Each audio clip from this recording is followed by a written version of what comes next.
President Joe Biden is holding a high-stake call today with Russian President Vladimir Putin. It's their second direct call this month. It comes as tensions escalate between the U.S. and Russia over Ukraine. The White House says today's call was requested by the Kremlin. The two men are expected to discuss the ongoing tensions with Ukraine ahead of next month's security talks in Geneva. That meeting stems from growing fears of a Russian invasion into Ukraine. Moscow staged an estimated 100,000 troops along Ukraine's border, but denies an imminent invasion. Earlier this month, Russia announced it removed 10,000 troops from the Ukrainian border.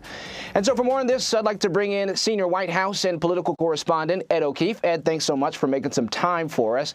So the interesting part about this, Ed, is that we know that President Putin is the one who initiated these calls altogether. Do we have any idea why?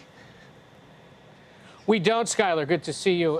The White House says, in the past, it's President Biden who's requested the conversations with President Putin. So in this case, they're reciprocating his request for a conversation, but it's unclear why exactly he wants to do so. The White House says this telephone call will occur around 3:30 p.m. Eastern, about 11:30 in Moscow. And the call is likely to continue to focus, especially on, as you mentioned, the troop buildup there along the Ukrainian border. But they don't rule out the possibility of other topics, including Iran, given that there are a series of diplomatic conversations that are set to begin in Europe next week into January 10th, when U.S. and Russian officials are set to get together in Geneva. And you talked about that meeting, Ed. That plan is to discuss security measures and other hot topics, especially what's going on the Ukrainian border. I mean, we saw reports earlier this week, particularly as it pertained around Ukrainian citizens preparing themselves for the possibility of a Russian invasion. I mean, everything from doctors to scientists and engineers even. What do we think is coming from that? Do we think that something may perhaps happen at the Ukrainian border? And what could this perhaps de-escalate these conversations?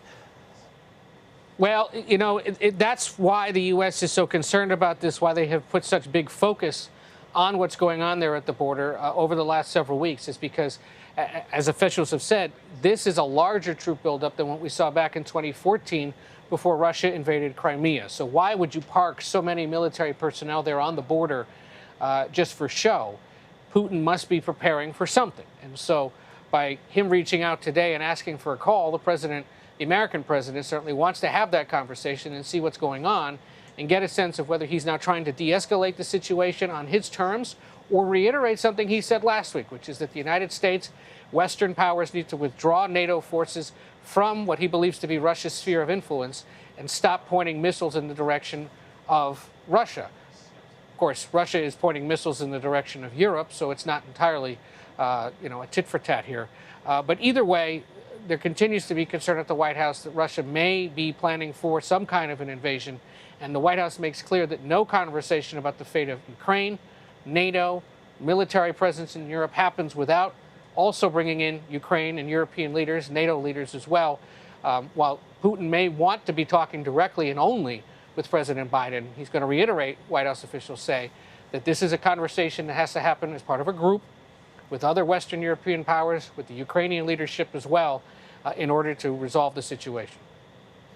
So ultimately, with these talks altogether, what are both sides aiming to gain here? I mean, we know what the tone the president has had all along here since he's been in office, and then obviously Russian President Vladimir Putin initiating these conversations, obviously with that initial conversation happening a couple of weeks ago as well. I mean, what are the goals here?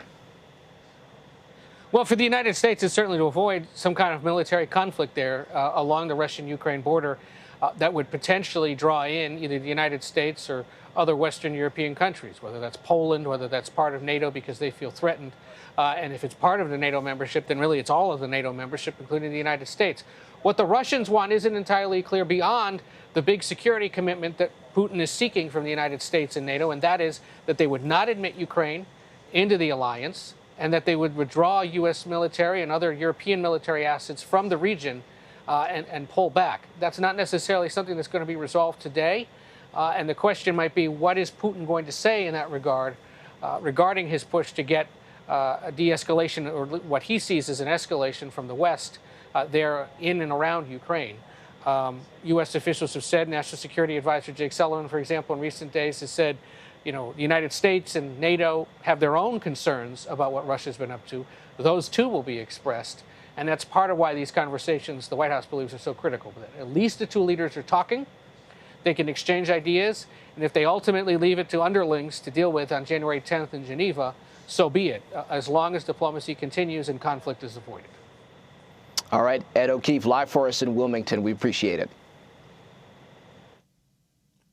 Now I'd like to bring in former ambassador of the United States to Ukraine, William Taylor. He's also the Vice President of Strategic Stability and Security at the United States Institute of Peace. Ambassador Taylor, thanks so much for making the time for us.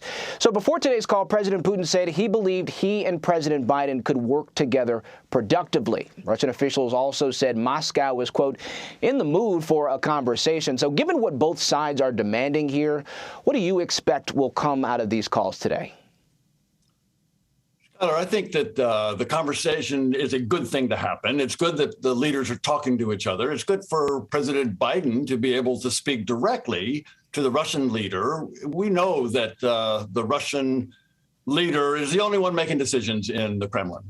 So if we want to have some effect on Russian policy, which we do, the right thing to do is for President Biden to talk to President Putin. So President Biden rightly agreed to have this conversation.